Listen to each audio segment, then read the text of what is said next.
We're joined by Harvard head coach Kerry Moore. We'll start with an opening statement and then open it up for questions. Reminder, please state your name and affiliation before your question. Coach. Yeah, obviously not the result I wanted. Honestly, not the result I even expected. I felt very confident in our group tonight. Honestly, we were in the same situation here 2 weeks ago, and I thought we had learned, what that requires to come out of here with a win. And it just, we've still got some growing up to do. Unfortunately, it's an emotional locker room in there. These girls, they've worked tremendously hard to walk away from this weekend a champion, and it hurts, to not do that. But credit to Princeton, they played a great game, played a great second half. I think their 1-2-2 really bothered us, obviously, and we've just got to find ways to finish games. 17-4 in the fourth quarter, you don't win championships like that, so got to be better. Questions? Front row.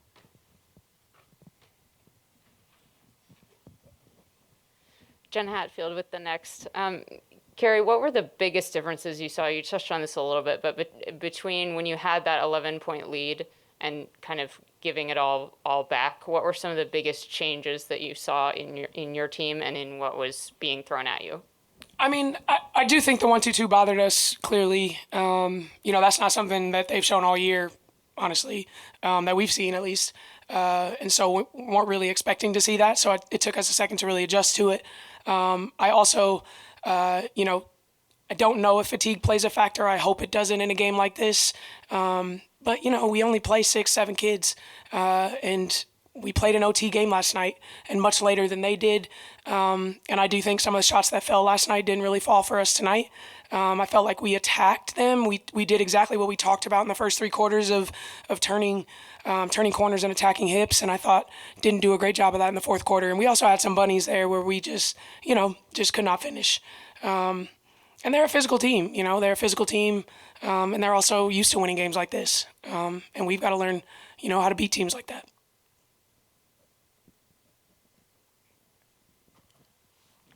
Doug. Hey, Coach. Doug Feinberg, the AP. What's up, Doug? That fourth quarter, despite not being able to score, you had chances in the last 30 seconds. They missed free throws. You had, I think, Turner turned it over on the baseline. Just what does it say about your team to have chances despite not having offensive shots in the fourth quarter go in? Yeah, thankfully they missed a couple free throws. We were able to come down and have some possessions. And again, I think, we had those type of possessions yesterday and we made some shots in big moments. Kenzie had a couple open looks in the fourth. Harmony had some stuff turning the corner. Those are the type of shots in these type of games you got to make in order to win. And I just felt like, their physicality around the rim, especially too, that has rattled us, all year long. And we've just got to continue to find ways to, make plays, at least get some free throws, out of those possessions so they're not as empty as they were. Steve Silverman, Ivy Hoops Online. Coach, last night when Princeton, yesterday when they won their semifinal game, they had 21 fast break points. Tonight you held them to 0 fast break points. That's the good news. The bad news is your team, according to the stat sheet, also had 0 fast break points. So I guess the question is, was it a deliberate strategy by your team to, prevent fast break points? And on the flip side, were you not looking to push the ball? Why do you think this game ended up with neither team having a single point off of fast breaks? Yeah, it's the ultimate back-to-back, right? It's tough to play a game after you play a game, especially an OT game the day before. Especially for us, that definitely was not in our game plan.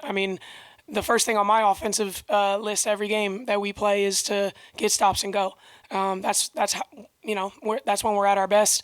But credit to them, I think they made some shots, especially they're late.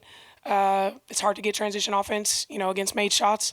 And then conversely, we really talked about being great in transition defensively. We felt like yesterday we were up 9 against Columbia. They had a couple easy buckets in transition, which was how they cut the gap so easily. But today it's, if we keep them at 0 in transition, these guys are really good in the half court, unfortunately. Front row on the left. Kind of a big picture question for you. Two parts. First part, I know it's kind of a, you're taking it all in, but getting this far, your first season, what does this say about what you're building here at Harvard? And then, on the other side, Princeton being able to consistently pull out these tournament titles 4 in a row. You've been part of the Princeton dynasty, you can call it. What sets them apart and makes them able to close things out like this so consistently? I mean, they're a program that wins, right? And so if your seniors have won, your freshmen come in, and that is what is embedded in them. And that's where this program will get. And we have taken steps forward with this particular team. Harvard women's basketball has never played in this game, okay? So we took a step, all right? And this feeling, and this is what I told our team, is like, this feeling is what fuels you, okay? And what fuels you to get back here and perform better, okay? And if you want to be the best team in the league, you got to beat the best team in the league. So we got to find a way, to beat those guys. They're veterans, they've been here before. We have not. So I think there's a lot of things that, play in a part. They've got a good team. I should know. I recruited a lot of them. So, but so do we, so do we. And we'll get back. That's what I told my team. Okay. We will get back here. Harvard women's basketball will be a consistent staple in this game. And we will get over the top of this. Any more questions? Doug. Coach, you've been around this league for a while. I mean, there's talk of a second team maybe getting to the NCAA tournament. Do you think this league is strong enough to have 2 bids at the NCAAs?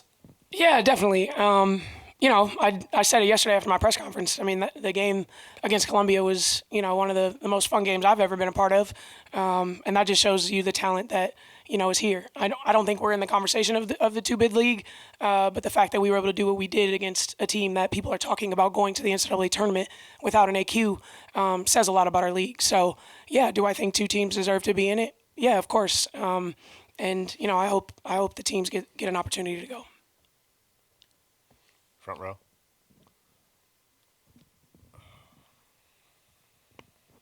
Hi, Coach. Isabel Rodriguez with the Daily Princetonian. I just would like to hear a little bit more about Mackenzie Forbes. I mean, she made the all-tournament team, 41 points in 2 games. I mean, just talk about how she's been as a leader and what it means for her to perform so well on the biggest stage. Yeah, I can't talk too long about her because I'll get emotional, and I don't want to do that. So, but she's amazing. Just an incredible person. I'm not even talking about basketball. And I would want to coach her every day of the week. And I'm tremendously sad that I only get 1 year with her. But she just leads. She's a connector. She's vulnerable in moments. She knows she's not perfect. And yet she still brings people together. And I'm just so proud of the way that she played this weekend. She deserves it. She's been through so much this season. An honorable mention. She's not an honorable mention All-Ivy player. We don't play here today without Mackenzie Forbes.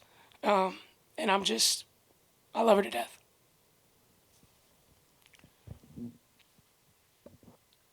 Natalie Heverin with the Next. Can you talk about the big minutes in the first half that Katie Krupa was able to provide when Elena got into foul trouble? I think you stole this question. Yeah, no, Katie was tremendous for us. Specifically, Elena's going through some knee issues. She has, for about the last month and a half or so. So we've had to go to her. She had a really good game against them 2 weeks ago here as well. She's just physical. She's a freshman. She don't know any better, so she's just running around, trying to find bodies and, do what she can to help us win a basketball game. And I think that's what makes her, so good. She was setting screens. She was rolling in the basket, occupying defense down there. She was rebounding. She made a couple shots too, that really settled us down in those moments. And what was her? I don't know. But, yeah, she did everything she possibly could.